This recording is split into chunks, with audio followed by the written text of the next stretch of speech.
Difícil de creer, pero tenemos tanto tiempo tratando de conseguir al doctor Juan Manuel Rosario para dedicarle el programa y para que ustedes aprendan y escuchen desde otra perspectiva el enfoque del tema migratorio, del respeto a las convenciones, del respeto a la ley, a la Constitución. Y hoy, como un regalo casi de fin de año y gracias a las diligencias del arquitecto Luis Guzmán, lo tenemos aquí. Antes vamos a agradecer al Museo Memorial de la Resistencia el envío del libro ganador del Premio Internacional Miguel Coco Guerrero, Guaroa Ubiñas Renville con Estero Hondo 1959, Interioridades, los campesinos hablan. Don Guaroa Ubiñas Renville estuvo aquí y expuso parte del contenido del libro en los programas especiales que hacía y hace, está en receso, Sagrada Bujosa Mieses, Memorias para la Historia. Así que muchísimas gracias al Museo Memorial de la Resistencia por el envío de Estero Hondo 1959, Premio Internacional Miguel Coco Guerrero 2014. Juan Manuel Rosario, sabemos que usted no es muy dado a las exposiciones públicas, sin embargo, la situación lo requiere. Sí. Y lo requiere porque estamos viviendo una situación que yo no sé cuál será el desenlace y quisiera saber cómo se la contaremos a los bisnietos. Para decir, y en aquel momento las posiciones estaban divididas de una manera tan radical y tan insensata que quien dijera algo de inmediato lo encasillaban. Le decían, ah, no, tú eres fascista. Ah, no, tú eres racista. Ah, no, tú eres vendepatria o tú eres traidor. Y pasará el doctor Rosario como la persona que, amarrado a los códigos y a la Constitución de la República y el derecho internacional, sumaba las dos posiciones y casi hace una alerta. Y yo quisiera que varios más oídos se sumaran. Bienvenido finalmente al programa y nos sentimos muy bien de tenerlo. Gracias a ustedes por invitarme. Doctor, a veces creemos que hablar de Estado y de nación nos compromete, nos coloca en una situación que vienen, como aquí se han sentado muchísimos amigos y muchísimos teóricos, y nos explican que esos son conceptos ya pasados de moda. Y me encanta cuando eso se aplica en la Unión Europea, por ejemplo. Ahí sí, pero entre países pobres, ¿cómo se pasa de moda aquí decir que la República Dominicana es un país y que Haití es otro país? Mire, sobre esos enfoques con relación a esos conceptos, particularmente el concepto de soberanía, que supuestamente es un concepto que se derrumba en función de la dinámica de la globalización.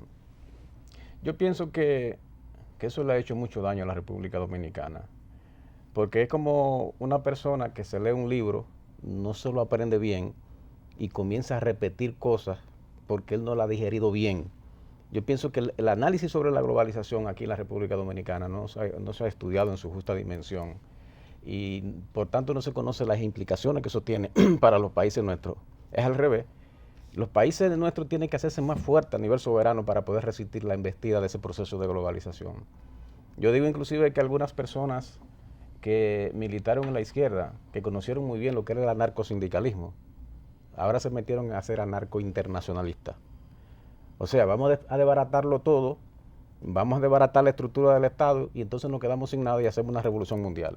Yo digo que eso es una visión estrafalaria de lo que es el enfoque marxista del estudio de las relaciones internacionales. Pero bien, yo pienso que el problema nuestro es muy complicado y grave, porque a veces se piensa que nosotros tenemos la amenaza desde fuera. La gente piensa que el problema es la inmigración haitiana o la inmigración de cualquier nacionalidad.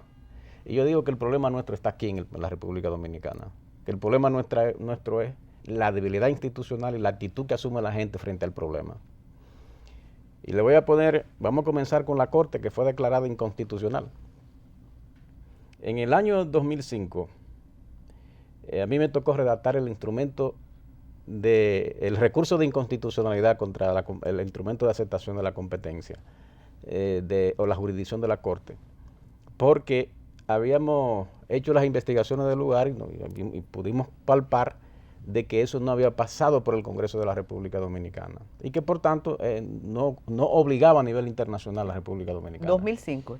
En el 2005. Eso nosotros lo depositamos ante la Suprema Corte de Justicia y la Suprema Corte de Justicia engavetó eso. Entonces ese recurso... en ese tiempo el de la Suprema? El Subero. Ah, el Subero.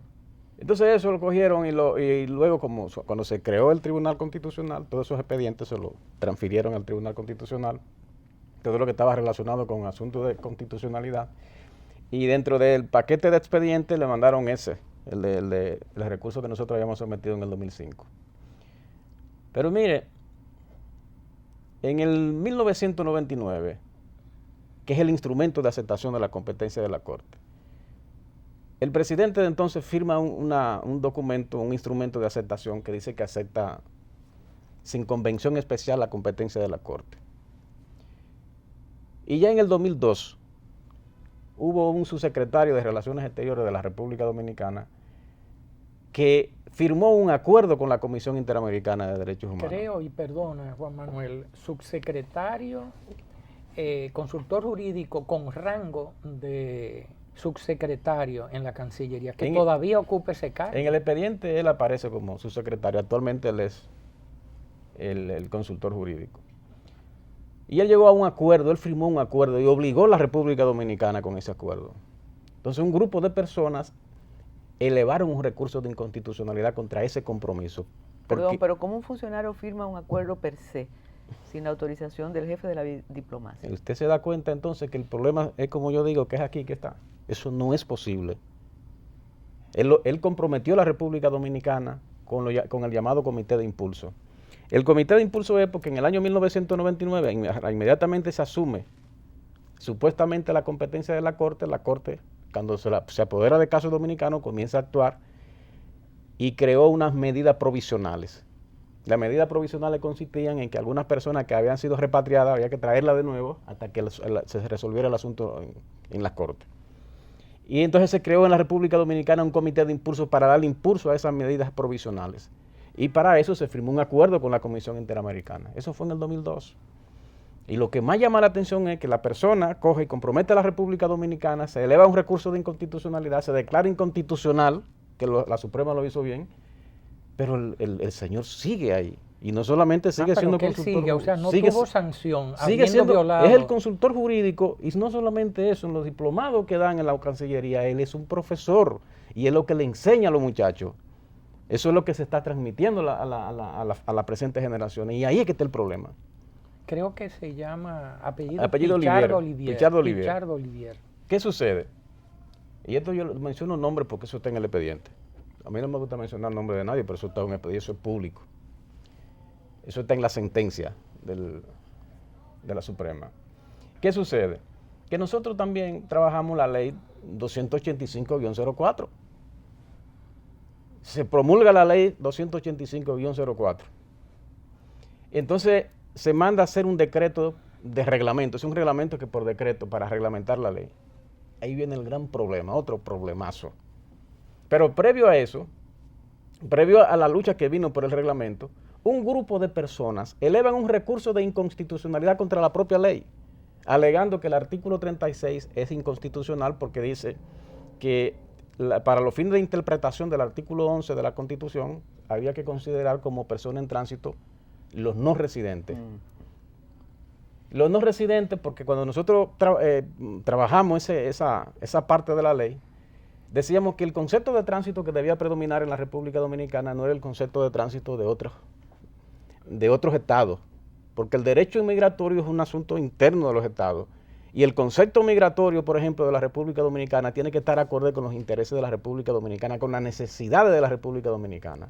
Entonces, el concepto de tránsito nuestro es un concepto que se fundamenta en la voluntad jurídica que tiene el extranjero de venir a la República Dominicana. La voluntad jurídica. Si usted viene aquí como turista, usted no vino con la voluntad jurídica de quedarse a vivir aquí. Usted vino aquí como turista. El que vino aquí también en actividad deportiva, vino a eso, solamente a eso. Entonces está de tránsito en la República Dominicana. Ellos decían que el concepto de tránsito era más reducido, que era el concepto de transeúnte, del que hace una escala en la República Dominicana. Ellos querían reducir el concepto de tránsito al que hace una escala, al extranjero que hace una escala en la República Dominicana. El que se quede en el aeropuerto, en la tienda libre de impuestos. Entonces, sí, eso, y ahí inclusive se basó mucho la discusión en torno a la sentencia 168. Porque ellos decían, ellos querían reducir el concepto de tránsito al de que hace la escala. Y la ley 95 y el reglamento 279 del 39 establecía que a una persona que por una razón u otra tuviese que quedarse en la República Dominicana en situación de transeúnte o de una escala que haga, se le podía ampliar el permiso por 10 días, no más de ahí. Entonces ellos decían, lo que pasa es que si una persona viene aquí y se queda como transeúnte, que es el que ellos consideran de tránsito, solamente va a estar en tránsito por 10 días. Después que pasan los 10 días y esa persona no está de tránsito. Esa era la lógica de ellos. Ellos decían, si la persona se queda aquí de manera ilegal, ya dejó de estar de tránsito. Y por tanto no se le puede aplicar el artículo 11 de la Constitución que dice que todos los hijos de la persona en tránsito no son dominicanos. Y yo le decía, pero que eso es ilógico. Porque tú me estás diciendo que una persona que está legal durante los 10 días porque el Estado le dio el permiso para estar aquí, sus hijos si nacieren en el territorio de la República no son dominicanos, entonces tú me vas a decir que si él se convierte en ilegal, entonces va a tener más derechos que el que estaba legal. Eso es ilógico. Todo eso es antes de la promulgación de la Constitución del 2010. No, eso fue ahora con la discusión de la ley 168. Lo que trato es de concatenarle todo eso para entonces explicarle cómo fue que se dio el proceso desde cuando se promulgó la ley, cuando se elevó el recurso de inconstitucionalidad y por qué desde ese momento se estaba cuestionando el concepto de tránsito. Perfecto. Tenemos que hacer una pausa. Ustedes se quedan ahí, que volvemos con el doctor Rosario.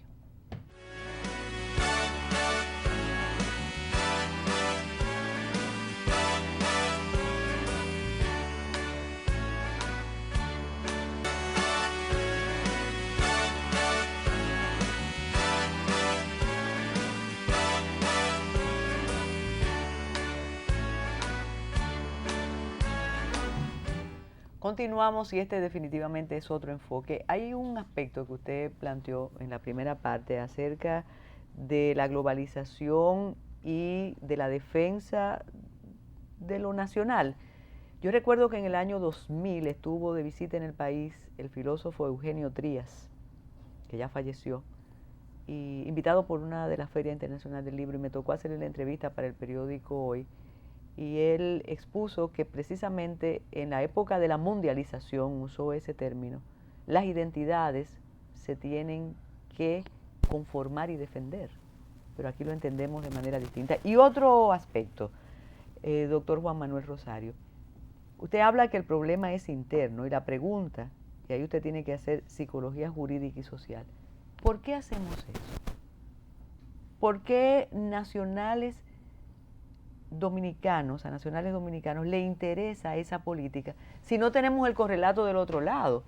Porque entonces podríamos hablar de algo que nos quita seriedad y sobriedad, que es de la única e indivisible. De eso se trata. ¿Cuál es la ganancia que obtendríamos en ese caso?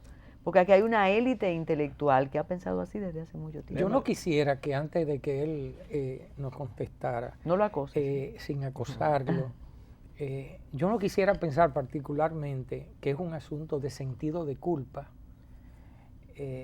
y de entreguismo y de solidaridad, digamos, con las potencias e intereses. No quisiera pensar eso. Adelante. Bueno, y que piensa lo que tú quieras, Juan Manuel. El comentario que usted hizo, el primer comentario es interesantísimo. Yo tengo el criterio de que para usted poder entrar a la globalización primero tiene que ser local. Usted va a entrar con su cultura. Usted se va a identificar dentro de lo global con su cultura. Eso es lo que lo va a hacer interesante a nivel internacional. Si usted se iguala a todo el mundo, usted pierde importancia. Si usted es igual a todo el mundo, pues no tiene atractivo en el mundo global. O sea, usted es importante en la medida que usted es local. Nosotros tenemos que desarrollar lo nuestro.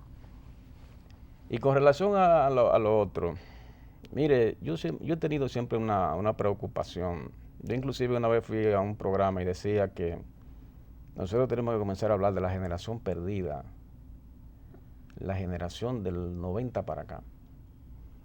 Usted va a una universidad a una escuela de diplomacia que lo que tiene que enseñarle a los jóvenes es a defender el país, y lo primero que le dicen es, con el problema internacional hay que tener cuidado. Existe un mito en torno al problema internacional de que eso es intocable. Y se ha ido creando la cultura de que la República Dominicana siempre es culpable en el terreno internacional. Esos mismos muchachos que salen de ahí graduados, después usted lo va a ver impartiendo docencia, diciendo lo mismo. Y cada vez que le dicen, no, mira, es que la República Dominicana no puede aceptar tal o cual cosa en el plano internacional, lo primero que te dicen, hay que tener cuidado. Inclusive cuando usted ve el debate que se ha dado recientemente en torno a la decisión del Tribunal Constitucional, usted se da cuenta que esa élite que usted dice, lo primero que trata es de meterle miedo a los dominicanos, hablándole de las consecuencias internacionales. Comerciales, económicas.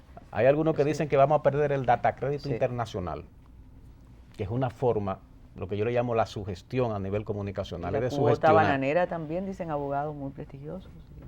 Todo eso es mentira. Pero esa cultura es la que se ha ido imponiendo en la República Dominicana. Pero yo pienso, es verdad que tenemos serios problemas, pero yo pienso que la frontera jurídica se está fortaleciendo. Donde tenemos el problema es en el mando político. El mando político no respeta la frontera jurídica nuestra. El mando político lo que siempre trata es de hacerse el gracioso a nivel internacional, de buscar la anuencia, la aprobación. ¿Qué ventaja tenemos? ¿Cuál es la ventaja? Yo pienso que es un problema hasta de alienación desde el punto de vista político e histórico. Porque, mire, a mí me tocó discutir con los organismos internacionales el Plan Nacional de Regularización. Y es verdad que ellos plantean cosas y exigen cosas, pero ellos no obligan. Eso es mentira, de que ellos obligan y dicen que hay que hacer esto o lo otro. Ellos te plantean, si tú le cedes, ellos lo cogen y te van a seguir presionando. Pero mire, yo le decía del problema interno en lo que pasaba en el 2005, por ejemplo. En el 2005 ellos elevaron un recurso de inconstitucionalidad a ese mismo grupo, porque es el mismo, y lo perdieron. La Suprema Corte de Justicia dijo que el concepto de tránsito que estaba en la ley de inmigración era el concepto correcto y que ese concepto era que se debía leer en la Constitución de la República. Bueno, pues eso vino a fortalecer la frontera jurídica.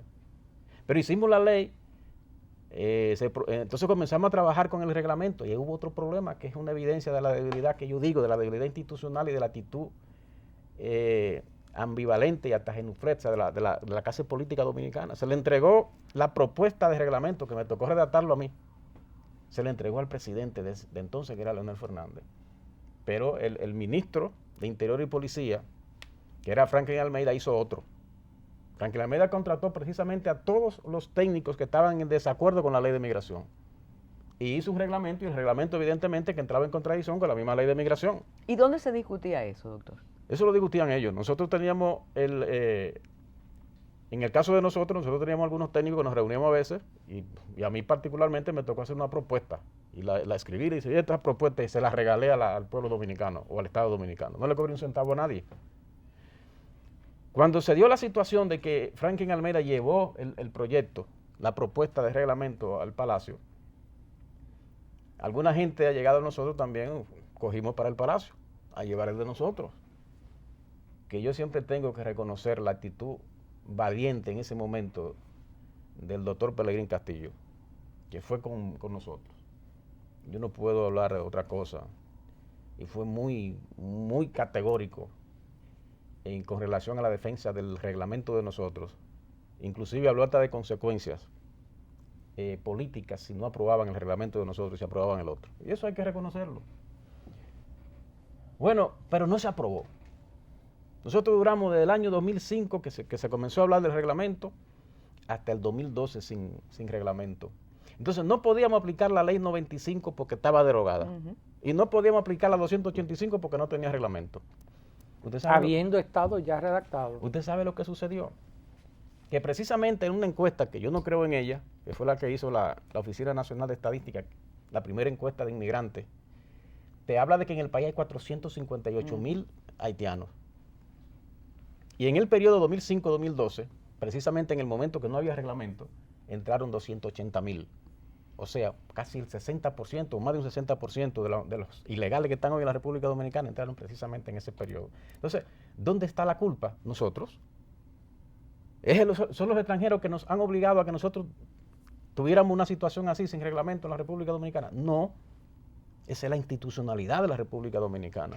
Tenemos la 168, sí, pero tenemos que llegar a la decisión de la Corte Interamericana de Derechos sí. Humanos y a las diferentes hipótesis para interpretar esa sentencia, sin descartar que los instrumentos internacionales, a partir de la Constitución del 2010, tienen una categoría igual y quizás superior, y cuando usted mencionaba esa generación de internacionalistas, lo pienso así, ellos, en otra época se hablaría casi de una intervención de organismos internacionales, sí.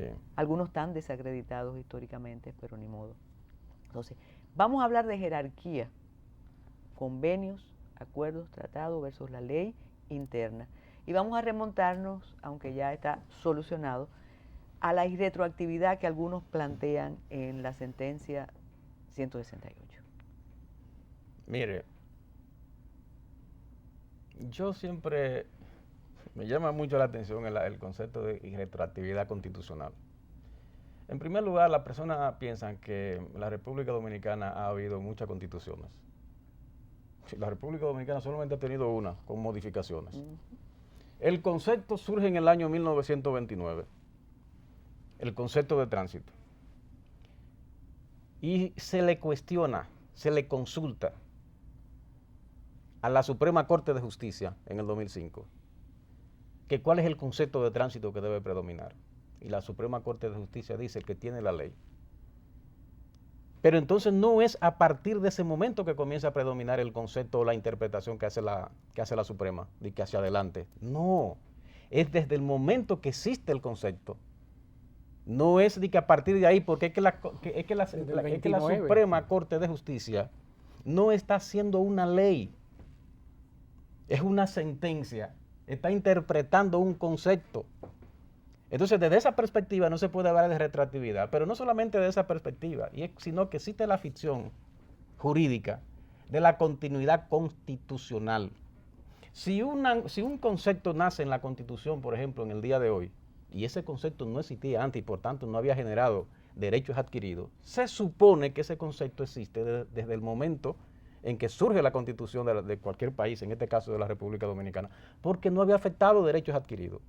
Entonces, cuando la Suprema Corte de Justicia dice que ese es el concepto que hay que leer, que es de esa manera que tiene que leerse el concepto de tránsito en la Constitución, yo recuerdo que las mismas personas que hoy adversan la sentencia 168 dijeron que la Suprema se había equivocado, que ese no era el concepto de tránsito que ellos querían, claro, que a ellos no les interesaba ese concepto de tránsito y comenzaron a desacreditar la sentencia a un grado tal que ellos ni se referían a ello en estos debates. La del 2005 para ellos no existía, porque fue una actitud bien pensada, bien coordinada que ellos asumieron de desconocer la institucionalidad de la República Dominicana y vender la imagen de que el verdadero concepto de tránsito es el que tiene tal o cual comunicador que incide mucho en los medios de comunicación, violando la institucionalidad de la República Dominicana, que independientemente de que a usted le guste o no, esa es nuestra institucionalidad. Yo pienso que nosotros tenemos también algún nivel de trauma histórico. El pueblo dominicano enfrentó con bravura de leyenda a 42,000 norteamericanos en el 65. Y lo hizo bien. Pero aquí hay una clase política que en cierta medida está impactada por ese hecho histórico. Y por eso usted ve que muchas personas a veces tratan de negar la historia dominicana, no quiere que le hablen de eso. Pero no solamente eso, son dos elementos históricos que más o menos tienen una relación dialéctica automática. El golpe de Estado y la confrontación del 65. Que eso en cierta medida en algunos elementos de la clase política, eso le mete miedo, lo tienen en cierta medida traumatizado. Yo nunca he querido meterme en eso. Pero si usted se da cuenta cuáles son las personas que más actitud, más vocación de entregar la soberanía dominicana tienen, son las personas que estuvieron ligadas más directamente con esa situación. Y eso es lo penoso. Son los que tienen una vocación mayor de querer entregar la soberanía. Es como decir, mira, yo no quiero problemas. Y con esos Pero a esta altura del mundo, del planeta. Con esos gobiernos hay que tener cuidado, con esos organismos internacionales hay que tener cuidado. Mire, cuando yo hice el recurso de inconstitucionalidad, yo recuerdo que conmigo estaba solamente yo. Usted y usted. Y recuerdo que luego se me agregó una persona que yo le agradezco muchísimo, que esté muerto, que Casal Victoria, que leyó el recurso y me dijo, eso está magnífico, Rosario. Y yo llamé a Pellegrín y Pellegrín me dijo, ponga el nombre mío, ahí no hay problema. Y Consuelo de Pradel, que inmediatamente puso el nombre. Y después vino Juan Miguel Castillo. Y se fueron agregando, pero esas fueron la gente que creyeron en lo que yo decía en ese momento. Porque existía el temor del problema de que cómo se va a desafiar la Corte Interamericana de Derechos Humanos. Y ahí vamos a llegar después de la pausa. Sobre todo, algunos plantean que tenemos que tener que esa decisión y la respuesta nuestra es de vergüenza nacional, que nosotros volvemos a ser los parias. Yo concluía un trabajo diciendo, parias somos nosotros, no los otros. Regresamos de inmediato.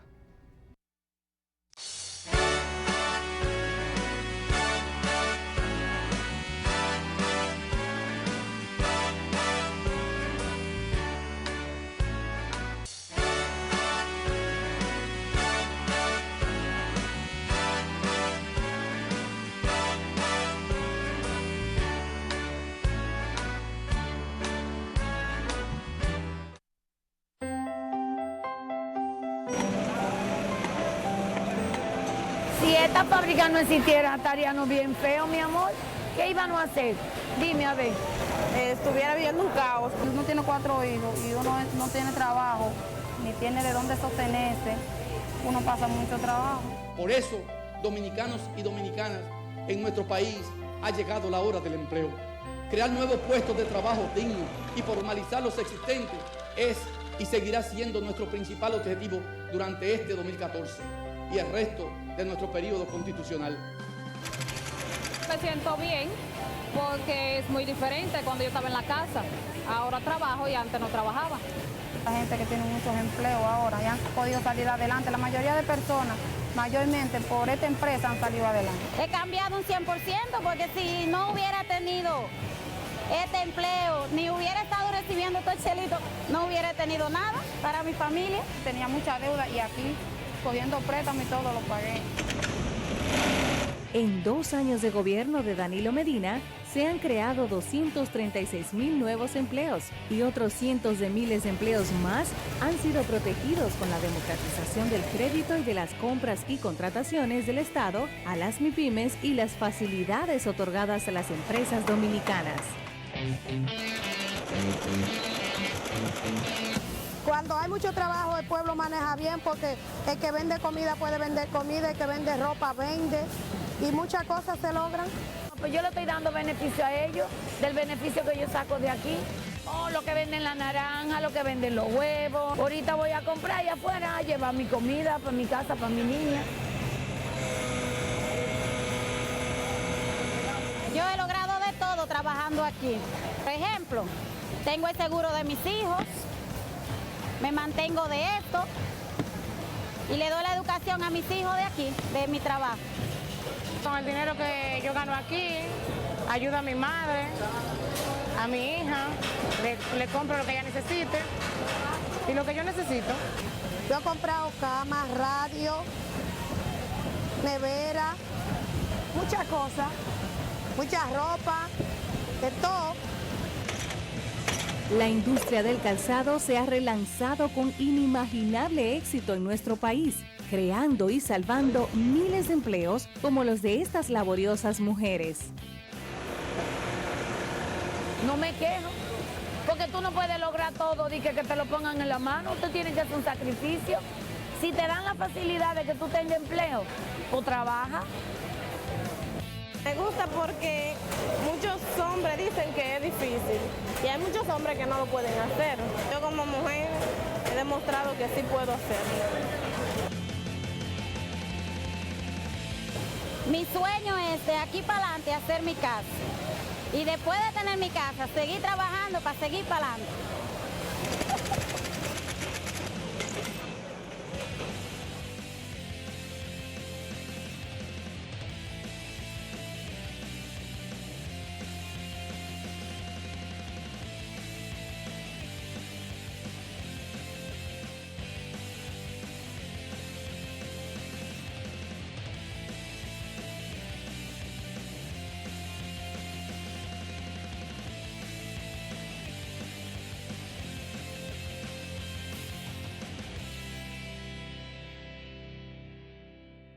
Doctor Juan Manuel Rosario, hay un detalle antes de llegar a la validez de la convención y todo ese problema de la validación en el Congreso y demás. Pero hay un detalle interesante. Yo siento que en los foros internacionales nosotros estamos desacreditados como Estado. Que así como la población dominicana, que es menospreciada, que es indocumentada, tanto en estados de Estados Unidos, y usted conoce muy bien esa situación, como en Europa, no tiene defensores ni defensoras, cada día más el problema haitiano tiene embajadores y embajadoras. Entonces yo pienso que estamos en desventaja. La más reciente es una actriz, bueno, tan reconocida, tan apreciada como Angelina Jolie. Yo siento a veces que van a expurgar culpas internacionales del bienestar del primer mundo, y es en Haití. En Haití, después del terremoto, hemos tenido las visitas de figuras extraordinarias, pero pienso, ¿qué pasa con nosotros? ¿Qué pasa con la comunidad dominicana, reitero, en Estados Unidos? Ahora que vienen cambios importantes, ¿qué pasa con nosotros en países europeos que cada vez son más racistas y más excluyentes? Mire, el problema de nosotros está en la actitud de la clase política y la política exterior dominicana. Y la clase intelectual. Nosotros no tenemos una política exterior orientada a defender la República Dominicana.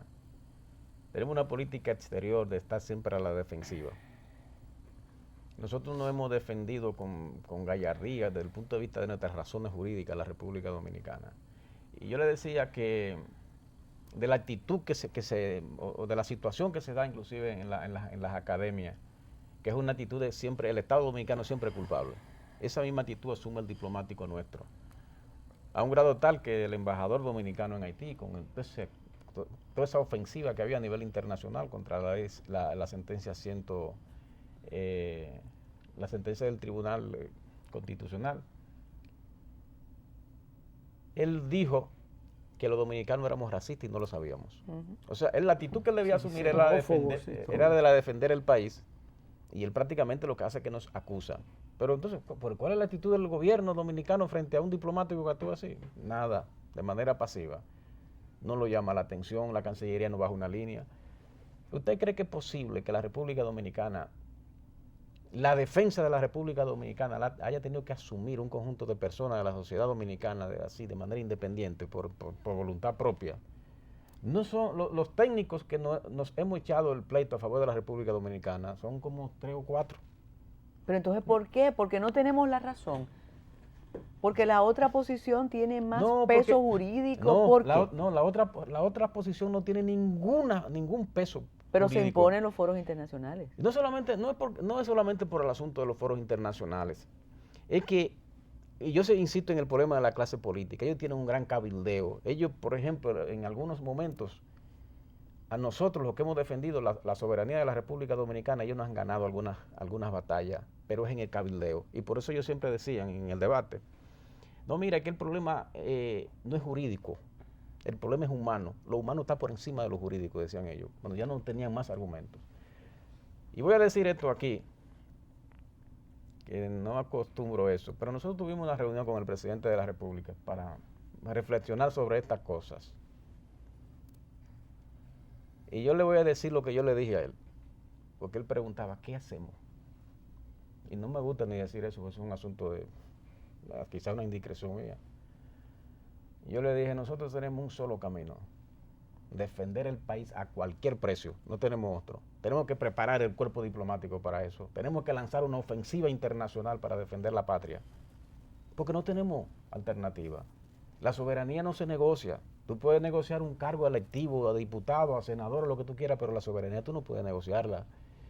Con relación, por ejemplo, a la acusación de apatridia, nosotros no tenemos apátrida en la República Dominicana. Eso es mentira. Pero eso se repite cada segundo. Tenemos argumentos jurídicos suficientes para demostrar que eso no es así. Y la República Dominicana tiene que coger los mejores técnicos y ponerlo al servicio del Estado Dominicano para defenderlo. Pero ACNUR no entiende eso, por ejemplo. Pero no lo toman en cuenta los técnicos dominicanos. Por ejemplo, yo quiero que usted me diga a mí cómo la Cancillería dice que actualmente estaba consultando 20 especialistas de la República Dominicana sobre la sentencia de la Corte Interamericana de Derechos Humanos. Pero 20 especialistas, ¿quiénes son? Los 20 especialistas son las personas que han adversado la sentencia y que han adversado las dos sentencias del Tribunal Constitucional. Pero además de eso, los únicos especialistas que había que consultar ya fueron consultados, que es el Tribunal Constitucional, que dijo que ese instrumento es inconstitucional. Eso no es una vergüenza, como dicen algunos técnicos. No solamente una vergüenza para los dominicanos el hecho de que irrespeten al Tribunal Constitucional, sino que es un irrespeto, valga la redundancia. No, pero ellos dicen que es una vergüenza la decisión del Tribunal Constitucional. No es una vergüenza, no. No, eso lo escribió es al contrario. Eduardo en un periódico. No, porque el problema es que, ¿cuál argumento tiene él? Es que es mejor tú hacer acusaciones cuando tú no tienes argumentos jurídicos. Que hay que respetar el instrumento internacional. Lo que pasa es que él no sabe lo que está diciendo. Es que nosotros ratificamos la Convención Interamericana de Derechos Humanos en el año 1978. Nosotros ratificamos esa convención, pero esa convención en el artículo 62 dice que el Estado parte en el momento de adherirse o de ratificar dicha convención puede declarar que acepta la competencia de la Corte. Puede declarar. Eso quiere decir que el hecho de que diga que puede declarar, eso es un derecho opcional del Estado. Y la convención con el criterio pacta sunt servanda le está diciendo a los Estados, si ustedes quieren, declaran que aceptan la competencia de la Corte. Si ustedes quieren.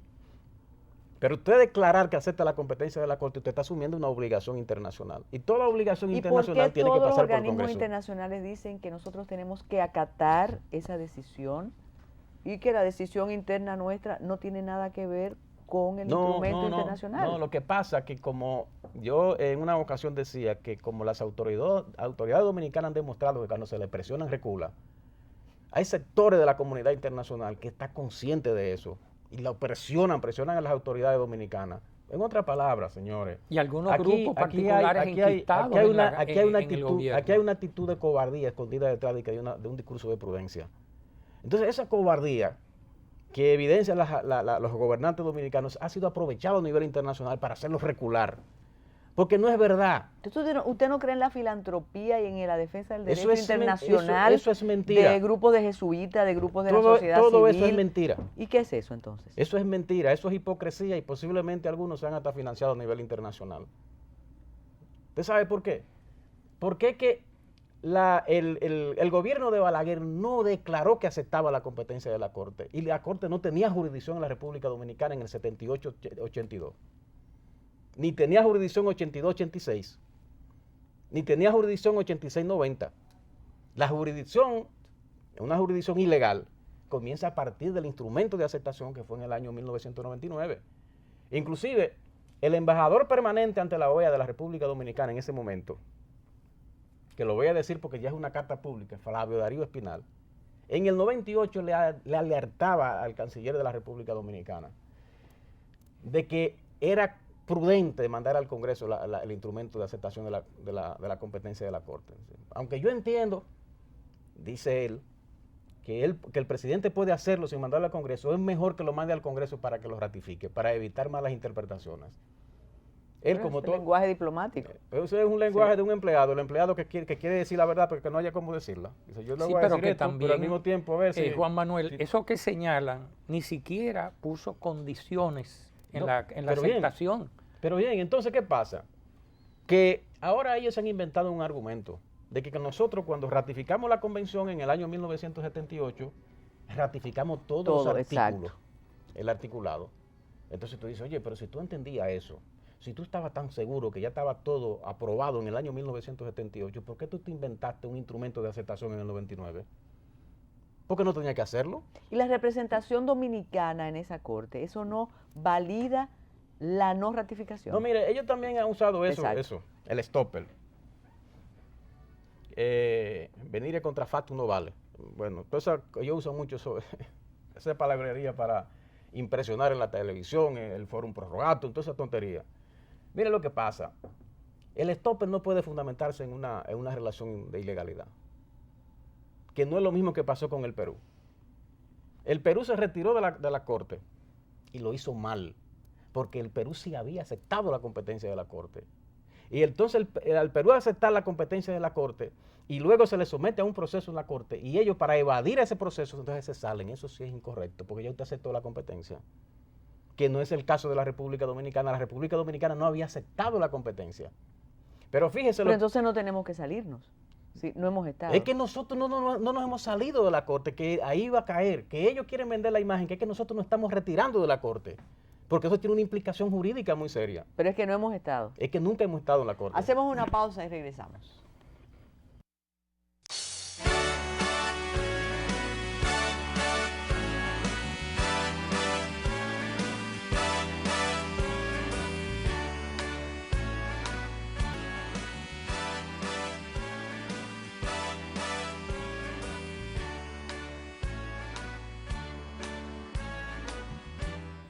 Es difícil, es una sutileza jurídica, pero yo no puedo dejar de pertenecer a algo que no he pertenecido. ¿Cómo nos quitamos, ustedes que estaban hablando en francés y en creol, cómo me quito de la comisión, de la convención, ¿cómo? Mire, si no estuve. Mire, ¿O cómo me exigen permanecer? Nosotros seguimos siendo parte de la Convención Interamericana de Derechos Humanos. Nosotros lo que nunca hemos sido miembros de la Corte Interamericana. Exacto, la Corte nunca ha tenido jurisdicción sobre nosotros, sobre la República Dominicana. Lo que pasa que hay sectores que quieren vender la imagen de que es que la República Dominicana se retira de la Corte, porque eso tiene otro tratamiento jurídico. Porque si usted se retira de la Corte fue porque en algún momento usted la aceptó. Y si usted aceptó en algún momento la competencia de la Corte, para usted poderse retirar de la Corte tiene que denunciar la convención. Denunciar la convención e irse de la convención. Y denunciar la convención... pero otros dicen que al firmar la convención ya nos hacemos parte de la Corte. Eso es, sí. Ese es el galimatías. Sí, entonces, pero ¿qué pasa? Que esta parte, ellos dicen, si nosotros logramos demostrar de que la República Dominicana aceptó la competencia de la Corte, si ellos lograran demostrar eso, entonces para poder salir de la Corte tendrían que denunciar la convención. Y denunciar la convención implica que usted tiene que cumplir con todo lo que la Corte había decidido anteriormente. Tienen que aplicar todas las sentencias. Entonces, por eso ellos, de manera muy sutil, cuando van a un medio de comunicación, hablan de la retirada de la República Dominicana de la Corte. Y no la declaración de ilegalidad del instrumento de aceptación de la competencia, que es lo que ha hecho el Tribunal Constitucional. El Tribunal Constitucional lo que está diciendo es, no, ese instrumento nunca lo hizo el Estado Dominicano, eso nunca existió. La República Dominicana nunca aceptó la jurisdicción de la Corte. Porque de hacerlo así, ninguna de las decisiones que ha tomado la Corte tendría validez en la República Dominicana o no tienen validez. Entonces, por eso es la sutileza. Y por eso algunos han inventado que es bueno mandar el recurso para que el Congreso lo apruebe. Y que entonces el Congreso le envíe una carta a la Corte para que la Corte entonces aplique... Se dice que eso es lo que se va a hacer. Para que la Corte... va a ser ilegal también. Para que la Corte entonces supuestamente comience a aplicar todas las sentencias que ya había tomado con relación a la República Dominicana. Pero ¿qué pasa? Que si lo envían al Congreso, que es una torpeza de ellos, y el Congreso lo aprueba, es que la propia convención dice que la Corte solamente tiene jurisdicción sobre un país a partir del momento de la ratificación, a partir del momento de que acepta la competencia. O sea que todos los casos que podría ventilarse en la Corte es lo que aparezcan a partir del momento en que el Congreso ratifique la competencia. Porque no habría retroactividad. Porque no hay retroactividad. No. O sea que por donde quiera que lo hagan, el asunto no le va a funcionar. Entonces... Pero ellos han estado manejando ese concepto. Doctor, ¿y quién nos defiende en la Corte? ¿Estos fallos se dan sin la defensa adecuada? No, mire, nosotros hemos tenido en esa participación irregular, ha habido una defensa pobre, muy pobre, una defensa mediocre, y eso es lamentable. La República Dominicana tiene excelentes juristas, que ni siquiera tienen que ser de que gente que sean especialistas en derecho internacional, un abogado con lógica jurídica, solamente con lógica jurídica, porque el problema es que para usted ir a la Corte, Pero espérese, déjeme retarlo. Si tenemos representación en la Corte es porque la aceptamos. No, ese es el asunto. El asunto, y ellos lo han hecho ese argumento, es que cuando la República Dominicana mandó a representantes allá, supuestamente se estaba aceptando de hecho la competencia de la Corte. Lo que pasa es que no era el Estado que estaba mandando a esa gente, lo estaban mandando instituciones del gobierno. La gente confunde gobierno con Estado. El Estado habló a través del tribunal. Por ejemplo, a usted la nombran en inmigración y le dicen que mande un delegado a la Corte o a cualquier organismo internacional. Usted lo manda como director de inmigración, pero no es el Estado que lo está mandando un miembro del gobierno dominicano que cree que lo está haciendo bien, y después el Estado, que es superior a ese funcionario. Se supone que es representando el Estado. Es que se supone, porque oiga lo que le voy a decir, que hay muchas cosas que hay que discutirla. Es que inmediatamente el Estado le dice, no, mira, nosotros no hemos aceptado la competencia, no hemos aceptado la jurisdicción, ya ese funcionario no puede hacerlo jamás. El funcionario puede decir, yo no sabía, yo creía que sí. Pero ese funcionario no es el Estado. Y eso sin tomar en cuenta todo lo que tiene que ver con los plenos poderes. O sea, ¿qué pleno poder? ¿Quién le dio plenos poderes, por ejemplo, a un funcionario para enviar a tal o cual persona a representar a la República Dominicana como Estado? Los plenos poderes tendría que darlo el Congreso de la República Dominicana. Exacto. Y el Congreso no ha hecho eso. Pero De todas maneras, toda esa situación se hizo en base a una situación de irregularidad e ilegalidad. Y no puede haber estoppel o aquiescencia o cualquier concepto que yo quiera mencionar en el marco de derecho internacional en función de una ilegalidad. Necesitamos una segunda parte con el doctor Juan Manuel Rosario. Ustedes, muchas gracias por estar con Metrópolis. Y sí, el arquitecto Luis Guzmán parece que se ha reintegrado a su función. Eso fue por usted, doctor. Metrópolis, gracias.